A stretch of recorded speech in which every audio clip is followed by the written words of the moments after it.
Hi friends, मैं हूँ आरती भाटिया और हम बात करेंगे लीब्रा, स्कॉर्पियो एंड सैजिटेरियस के लिए ये मंथ यानी कि कमिंग मंथ सितंबर कैसे जाने वाला है 2020 सितंबर।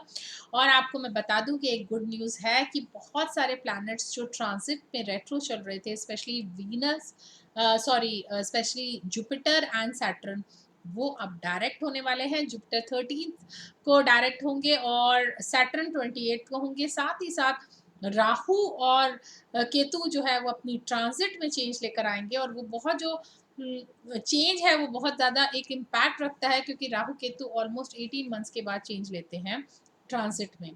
और ये जो उनका पिछला चेंज था वो बहुत ज़्यादा प्रॉब्लम्स को बनाकर लेकर आया है, बहुत ज़्यादा प्रॉब्लम्स को बढ़ा कर लेकर आया है, स्पेशली क्योंकि किसी ने भी उनकी हेल्प नहीं करी है। रेट्रो प्लैनेट्स इस कंडीशन में थे कि वो मेडिसिनल प्रॉपर्टीज़ में भी उनकी हेल्प नहीं कर पाए, स्पेशली वीनस जो कि अब ज़रूर हेल्प करेंगे। और साथ में बहुत सारे और प्लैनेट्स हैं, जुपिटर भी उनकी हेल्प नहीं कर रहे थे। और न्याय के देवता हैं बहुत। सैटर्न जो है वो बहुत पास्ट की बातों को लेकर आ रहे हैं और एक आपको मौका दे रहे थे कि पास्ट में आप क्या चेंजेस लेकर आ सकते हैं अपनी लाइफ में, ये आप सोच सकते हैं। पर मैं रिकमेंड करूंगी कि आप मेरा फर्स्ट वीडियो ज़रूर देखिए जिसमें एरीज, टॉरस और जेमिनी के बारे में है, क्योंकि उस वीडियो में मैंने ट्रांजिट को बहुत खुलकर आपको एक्सप्लेन किया है और आपको समझ में आएगा कि ट्रांजिट कितना इम्पैक्ट करता है और कहाँ कहाँ कर सकता है।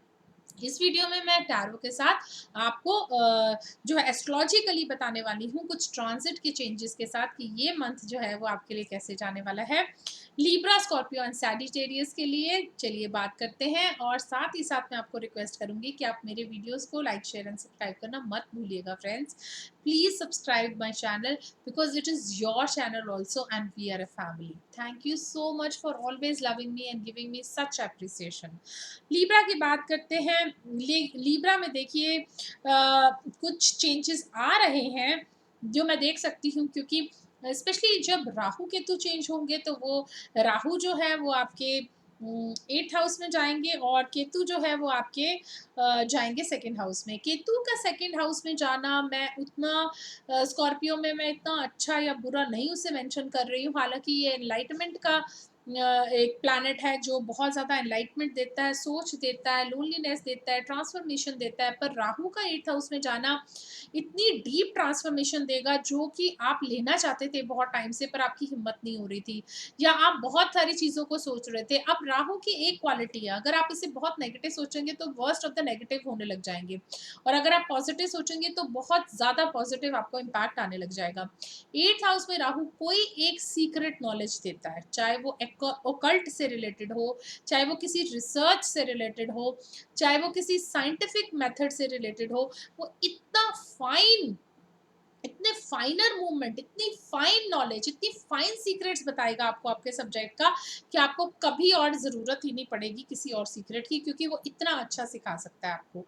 यानी कि जिन चीज़ों पर आप रोशनी नहीं डाल रहे हैं अपनी लाइफ में, उन सारी चीज़ों पर वो रोशनी डालेगा।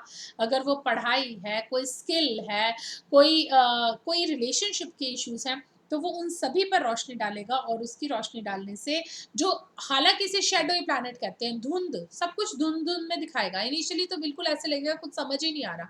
हालाँकि इस पूरे पैच में आपको कुछ समझ नहीं आना है, लेकिन आपको ये समझ में आ रहा होगा कि मैं ये नहीं कर रहा हूँ, ना ही मैं ये सब चाहता हूँ जो चल रहा है। तो आपको आइडेंटिफिकेशन हो जाए कि ये फेक वर्ड है, ये फेकनेस है, और उसके बाद आपके अंदर की चाह हो कि मैं इस फेकनेस से बाहर निकलूं और अपने आप को पहचानूं, अपने अहम को पहचानूं, अपने आप से सोचूं कि मुझे क्या चाहिए, मैं कैसा हूं, मुझे पहचान। जो अपने आप को पहचान लेता है वो सारी दुनिया को पहचान लेता है। उसी के अंदर ब्रह्मा है, उसी के अंदर विष्णु है, उसी के अंदर महेश है। और अब हम लिब्रा की बात करते हैं तो मैं ये ज़रूर कहूँगी, क्योंकि आपके 4th हाउस में सैटर्न बैठे हैं और रेट्रो बैठे थे तो काफ़ी ज़्यादा परेशानी चल रही होगी, लेकिन अब जब वो डायरेक्ट होंगे तो वो काफ़ी चीज़ों को सॉल्व कर देंगे। वो अपने एस्पेक्ट से चीज़ों को जो छेड़ रहे थे, तंग हो रहे थे आप, वो जो है वो काफ़ी हद तक चेंज हो जाएँगे। पर मैं साथ के साथ ये ज़रूर कहूँगी कि आपकी अगर कोई ट्रांसफ़र ड्यू है ट्रांसफ़र हो भी सकती है, पर आपको 100% उसका आंसर मिले ये ज़रूरी नहीं है। आपको लगे कि मैं यही चाहता था और यही नहीं हुआ मेरे साथ, तो ये हो सकता है। पार्टनर्स में भी आपको ध्यान रखना चाहिए, पार्टनरशिप में स्पेशली अगर आप उनसे दूर जा रहे हैं तो भी आप खुश नहीं हैं, अगर आप उनके पास आ रहे हैं तो भी आप खुश नहीं हैं। तो दोनों ही कंडीशन में कहीं न कहीं हेज़ीनेस है, कहीं न कहीं क्लैरिटी नहीं है, क्योंकि मेष डायरेक्ट भी जाएँगे और मेष जो है 10th मेष में यानी कि आपके 7th हाउस में मार्स जो है वो डायरेक्ट जाने के साथ-साथ रेट्रो हो जाएँगे 10 सितंबर को। तो काफ़ी सारी चीज़ें जो हैं वो चेंज होंगी, लेकिन आपके रिलेशनशिप्स को सेव करेगा जुपिटर।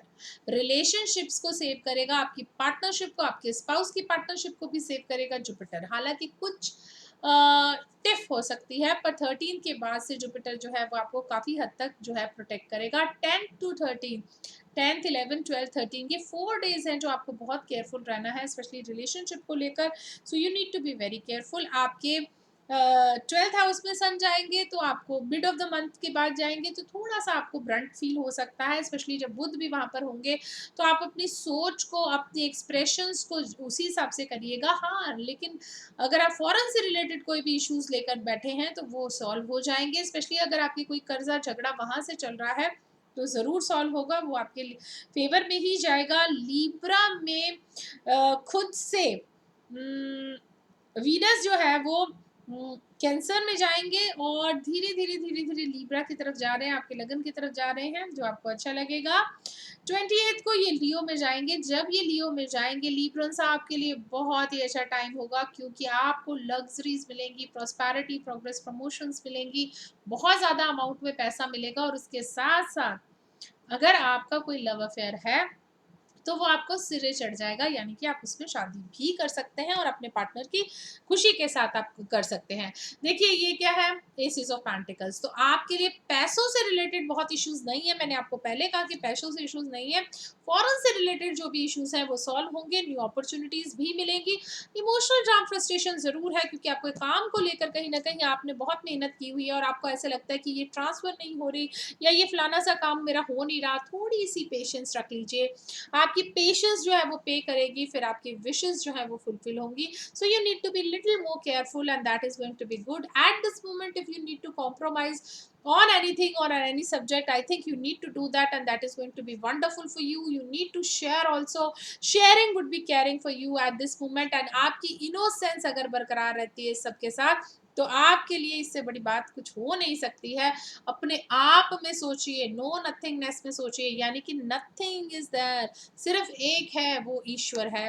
उसी की हीलिंग से आपको हीलिंग मिलेगी, वही आपको हील कर सकता है, वही आपको प्यार कर सकता है। और जो एक बचपना है, एक इनोसेंस है, उसे मेंटेन करते हैं। तो ये प्लेफुलनेस जो है वो आपकी ट्रुथ के लिए बहुत ज़रूरी है, आपकी इंटीग्रिटी के लिए बहुत ज़रूरी है। आप अपने सच को लेकर आगे बढ़ेंगे तो ये आपके लिए बहुत अच्छा है और ये सही डिवाइन टाइमिंग है आपके लिए, हर चीज़ के लिए। आपको हर तरह से सपोर्ट मिल रहा है, आपको लाइफ में आपको बहुत सपोर्ट मिल रहा है, तो इससे बड़ी बात क्या हो सकती है, क्योंकि आपके गाइडिंग एंजल्स आपको गाइड कर रहे हैं। बात करते हैं हम स्कॉर्पियोज के लिए।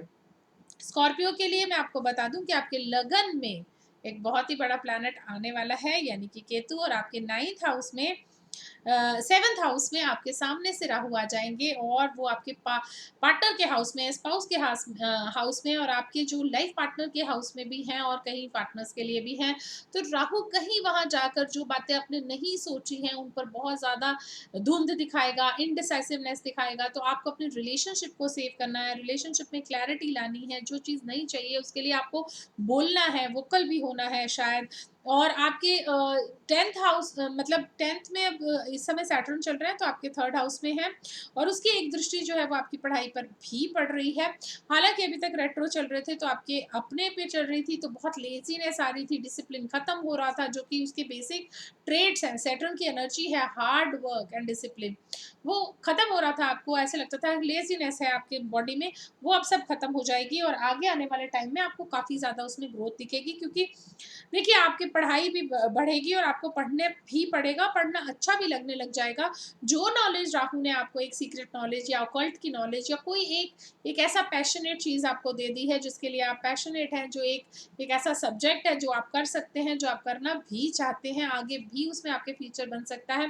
वो जो आपको नॉलेज एक दे दी है वो बहुत ज़्यादा अच्छी है, क्योंकि ऑकल्ट है तो और भी अच्छा है, पर अदरवाइज़ सीक्रेट नॉलेज है और कोई ना कोई ऐसा सब्जेक्ट है जिसमें ना अपने आप ही आपको उसका मीनिंग निकालना है, अपने आप ही आपको उसको उसमें ट्रांसफ़ॉर्म होना है। तो काफ़ी हद तक बहुत सारी चीज़ें जो हैं वो आपके फ़ेवर में जा रही हैं स्कॉर्पियो। थैंक गॉड आपके 8th हाउस में से राहु निकल के आए। अब ये 1.5 साल है जिसमें रिलेशनशिप में आपको बहुत केयरफुल रहना है, स्पेशली जब मैं ये कहूँगी कि एक एक्सॉल्टेड राहु वहाँ बैठा है, तो अब आप किसी की नहीं सुनने वाली, किसी की भी नहीं सुनेंगे। अगर आप मेल हैं तो भी, अगर आप फीमेल हैं तो भी, तो थोड़ा-सा आपको ध्यान रखना है। साथ ही साथ मैं बता दूँ कि बुध आपके 11th हाउस में जाएँगे, तो बुद्धि से अगर काम लेंगे तो बहुत सारी चीज़ें सॉल्व होंगी। स्पेशली अगर आप बिज़नेस करना चाहते हैं, कुछ ऐसा बिज़नेस करना चाहते हैं जिसमें आपको लगता है कि मैं कुछ भी कम्युनिकेट करके बहुत ज़्यादा चीज़ें कर सकती हूँ। टीचिंग है, जर्नलिज़्म है, एडवोकेसी है, कोई भी बात जो काउंसलिंग है, जो बात करके आपको बहुत सारी चीज़ों को एक्सप्रेस करके आप आगे निकाल सकते हैं। स्पेशली अगर आप इंटरनेट का उसमें यूज़ करते हैं, कहीं न कहीं मार्केटिंग करते हैं, डिजिटल मार्केटिंग करते हैं, तो आपके लिए बहुत ही अच्छा रहेगा स्कॉर्पियोज़। और ये जो लगन है वो बहुत हद तक अब ट्रांसफ़ॉर्म हो चुका है। जो मुश्किल टाइम था, जो बहुत डिफ़िकल्ट टाइम था, वो काफ़ी हद तक ख़त्म हो गया है। सन जो है वो मिड ऑफ़ द मंथ तक 10th हाउस में रहेंगे, तो कहीं न कहीं आपके नए काम की शुरुआत, आप नए जगह पर भी परिवर्तन कर सकते हैं। अगर आप ऐसे करते हैं, नए काम की शुरुआत होती है, तो ये भी कहीं न कहीं एक बहुत ही पॉज़िटिव आपके लिए साइन है और ये अच्छा ही रहेगा। अब हम बात करते हैं कार्ड्स के लिए। देखिए, मैंने आपको कहा था ना कि आपके लिए बहुत अच्छा रहेगा। You have undergone all the emotions in the world, love, hate, jealousy, सब कुछ आपने देख लिया। Now is the time when you are destined to rise high. और देखिए कैसे आपको ऐसे लगता है कि मैं बाइंडेड हूँ स्कॉर्पियोज, आपको बहुत ज़्यादा लग रहा था कि मैं बाइंडेड हूँ। अब आपके लिए ships of money are coming and going from abroad, और हो सकता है कि आप खुद भी अब्रॉड चले जाएं और सेलिब्रेटिंग टाइम आए जो आपको बहुत अच्छा लगे, सेलिब्रेट करें, and you are going to shine like a star. तो ये प्रॉस्पेरिटी, प्रोग्रेस, प्रमोशन है स्कॉर्पियोज आपके लिए। अपनी इंटीग्रिटी को, अपने ट्रुथ को बनाए रखिए, उसे विश्वास कीजिए अपने आप पर पूरी तरह से, and you have the word as the oyster, word is going to be the oyster for you. So participate कीजिए, लोगों के साथ बात कीजिए, लोगों के साथ एक्सप्रेशन कीजिए, अपनी लाइफ को मूवमेंट टू मूवमेंट आप जिए। देखिए 2 कार्ड्स आगे अपने आप से ही, और इसी वजह से आपको अबंडेंस मिलेगी लाइफ में, हर टाइम आपको अबंडेंस मिलेगी, यानी कि आप पूरी तरह से अबंडेंट लाइफ को जिएंगे, किसी भी चीज़ की कमी आपको लगेगी नहीं। आपके गाइडिंग एंजल्स आपको बता रहे हैं कि आपका सोलमेट आपके बहुत पास आ सकता है, पर आपको बहुत ध्यान रखना है, क्योंकि राहु वहाँ बैठे हैं, दिखाएंगे ज़रूर, मिलाएंगे ज़रूर, और शायद कोई इफ एंड बट भी दे दे, और न्यू आइडियाज़ आपके ऊपर बम्बार्ड कर रहे हैं, क्योंकि आप केतु जो है वो कुछ भी ट्रेडिशनल नहीं, थोड़ा सा ट्रेडिशन से हटकर न्यू आइडियाज़ आपको दे रहे हैं, और आपकी प्रेयर्स का जो आंसर है वो आपको मिलने वाला है, और मिल रहा होगा आने वाले टाइम में और भी ज़्यादा अच्छा रहेगा। You need to forgive others and you need to retreat for yourself. अपने आप को बहुत चैन दीजिए, अपने आप को पीछे एक कदम ले जाकर, बहुत ज़्यादा आपके लिए अच्छा रहेगा। अगर आप गुस्से को भी पीछे ले जाते हैं तो अच्छा। And you need to forgive others, forgive yourself also. अगर कोई बात हो भी गई है तो उसको भूल जाइए, उसे छोड़ दीजिए और आगे बढ़िए। लाइफ में आगे बढ़ना बहुत ज़रूरी है फ्रेंड्स। बात करते हैं हम सैजिटेरियस के लिए। सैजिस के लिए गुरु जैसे ही डायरेक्ट होंगे 13th को, तो लाइफ में एक ऐसा टर्न आएगा कि आप सोच नहीं सकते। न्यू फ्रेंडशिप होगी, न्यू लोग आएंगे लाइफ में, और अगर फॉरेन से रिलेटेड कोई भी इश्यूज हैं तो वो सॉल्व होने लग जाएंगे, इतने अच्छे ढंग से सॉल्व होंगे कि आप समझ ही नहीं सकते। अगर कोई फैमिली लाइफ में कोई इश्यूज है, स्पेशली फॉरेन से रिलेटेड कोई इश्यूज चल रहे हैं, तो वो भी ठीक होंगे। और इसके अलावा आपको काफ़ी हद तक कोई एक गुप्त या कोई पुराना फ्रेंड आपकी लाइफ में आ सकता है, एक सीक्रेट सी कोई अफेयर हो सकता है। और उसके साथ साथ आपको मैं बता दूं कि बुध जो है वो आपके कर्म भाव में जा रहे हैं, तो बुध अगर कर्म भाव में जाएंगे तो नेचुरली आपके कर्म भाव के स्वामी भी हैं, और वहां पर जाएंगे तो फिर आप सोचिए कि कितना अच्छा रहेगा। बट हो सकता है कि आपको अगर कोई भी इस तरह का कोई 2 नंबर का काम आपको करने को कहे, या अगर आपको लगे कि आपकी आत्मा नहीं मान रही है, तो प्लीज़ उसे मत कीजिएगा।